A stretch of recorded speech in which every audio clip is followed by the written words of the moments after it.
Olá, queridos irmãos.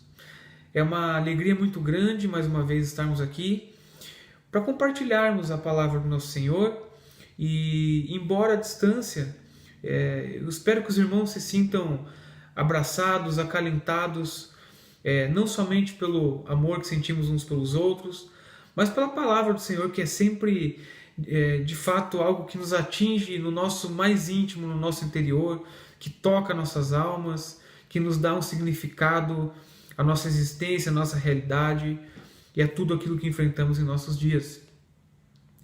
Nós estamos numa série de análises acerca das últimas palavras de Cristo antes de sua morte, e não há tema mais propício quando falamos de Cristo do que falar acerca de salvação. E não somente isso.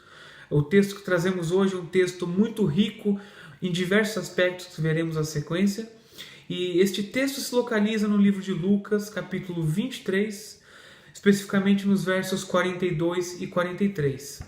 Este contexto é o contexto em que Cristo crucificado, junto a dois malfeitores também crucificados, pessoas que haviam sido condenadas a esta morte, uma morte de cruz, pelos seus crimes, por sua vida pregressa.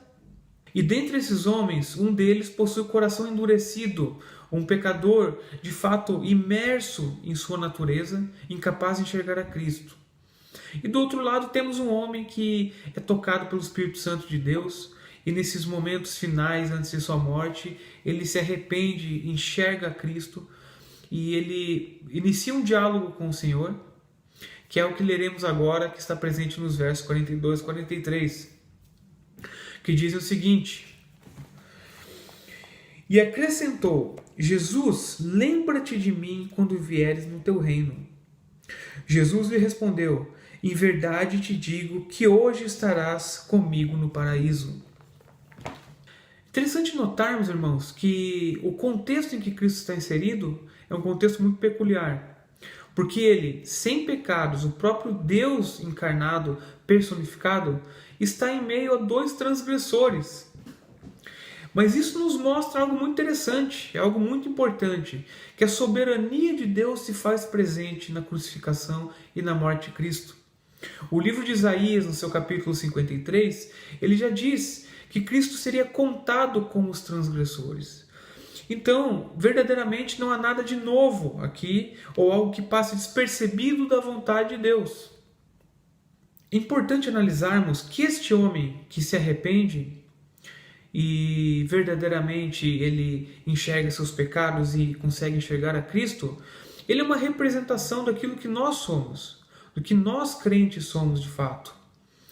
E aquele outro homem que não consegue enxergar seu pecado, ele representa o mundo, representa o ímpio, representa aquele que mesmo diante do Salvador, ele é incapaz de enxergar a Cristo, por conta de que seus pecados são maiores do que tudo, e sua vista está tampada por conta de sua iniquidade. Então, algo que precisamos ressaltar de maneira muito, muito enfática aqui, que realmente é algo muito importante, é de que este homem que se arrepende, ele não é menos pior do que aquele homem que não tem o arrependimento.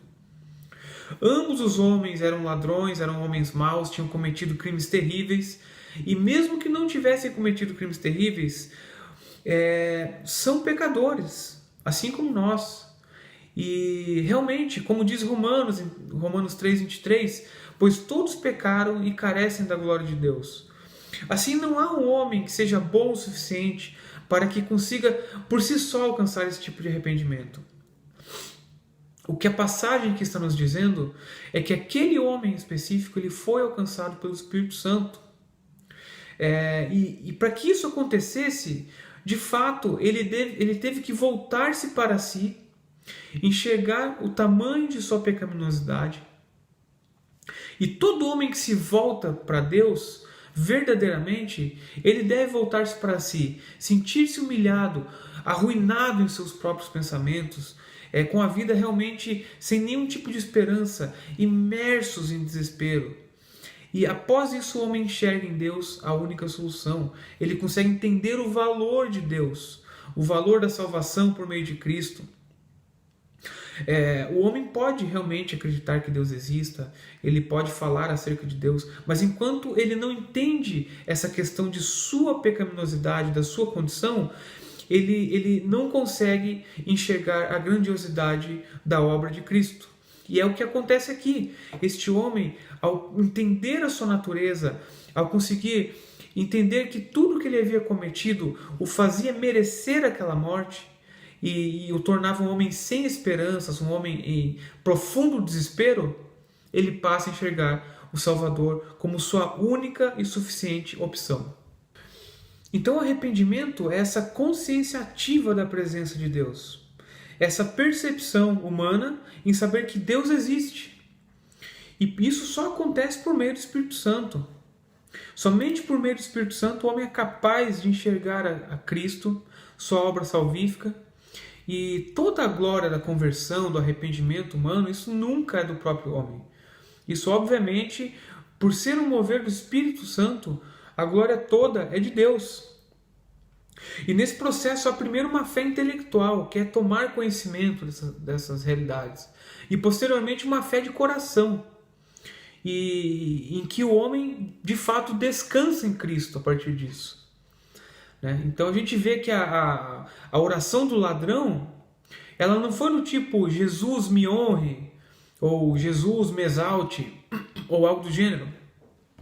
Mas a partir de um autoconhecimento e do conhecimento do próprio Deus, ele vira para Cristo e humildemente ele pede: Jesus, lembra-te de mim. É importante notarmos isso, não tem como realmente passar despercebido a forma como ele fala isso, a maneira como de fato isso mostra que o arrependimento estava presente na vida daquele pecador, mas que nesses momentos finais ele foi de fato agraciado com esse conhecimento e foi salvo. Então o seu caso de iluminação espiritual é um exemplo, que realmente todos os homens devem passar por isso, em que ele primeiramente ele crê numa vida futura. A gente vê pelas passagens ali que ele espera encontrar Cristo, ele tem essa esperança, é uma esperança presente em sua vida, ele reconhece sua condição pecaminosa, ele reconhece que Cristo não era um pecador, portanto não merecia morte, não merecia condenação, e ele reconhece a divindade de Cristo também, e crendo nessa condição de Cristo como Salvador, demonstrando fé na sua obra, e ansiando pela volta de Cristo, ele nos mostra que este processo é um processo realmente de arrependimento verdadeiro e algo operado pelo Espírito Santo de Deus. E esse processo é o mesmo que todos nós devemos experimentar em nossas vidas como crentes. Isso se formos crentes de verdade. E o interessante disso tudo é que Cristo responde a todas essas coisas de uma maneira muito, muito positiva, muito misericordiosa.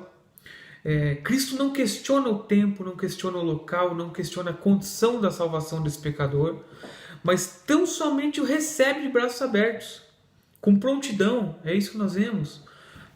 E Cristo demonstra também poder e autoridade quando ele confirma que o ladrão estaria com ele no paraíso. Então aquele homem crer em Cristo e Cristo se mostra seu Salvador. E é um outro aspecto muito interessante na sequência, que o ladrão arrependido ele pede para Cristo lembrar-se dele quando viesse seu reino, como já vimos ali anteriormente. Então ele está se referindo aqui à eternidade. Mas olha a resposta de Cristo. Cristo diz: em verdade te digo que hoje estarás comigo no paraíso. Então, esse nosso irmão em Cristo, esse ladrão, esse pecador, essa pessoa que havia cometido atrocidades no passado, que não sabemos exatamente o que, mas que se arrepende, que é atingido pelo Espírito Santo, que é alcançado pela graça de Deus, ele, ciente dessas coisas, ele espera que algum dia na eternidade ele vá encontrar Cristo novamente. Mas Cristo, a graça dele é tão abundante, é tão maior do que aquilo que nós crentes pensamos, que Cristo diz: ainda hoje estarás comigo no paraíso. Isso é extremamente maravilhoso. essa graça de Deus superabundante. Isso enfatiza o fato de que nós temos uma vida eterna.